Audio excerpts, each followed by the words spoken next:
Hi guys, good evening everyone.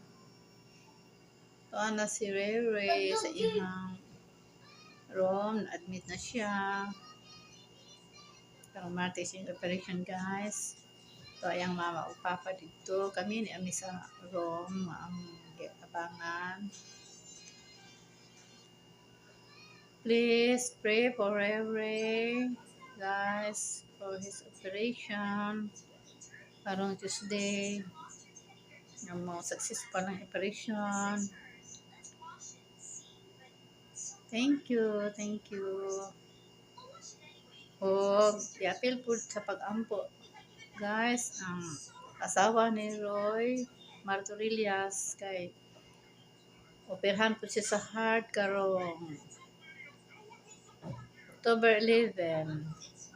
Iyahang schedule. Lisan og bulb ang iyang heart, guys. Nagang problema nga miabot sa kinabuhi sa tao, guys.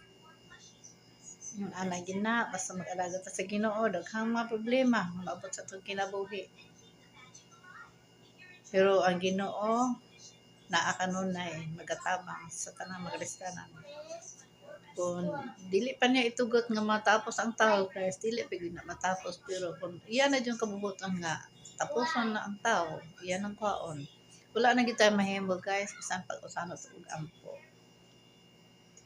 Pero hinahanglan naa gyud tayo taas nga pailog o pag daghan nga mga prayers nga atong pagkahimuon pagsulbad sa itong mga problema. Thank you for watching. God bless you all. Love you all. Amping. Bye-bye.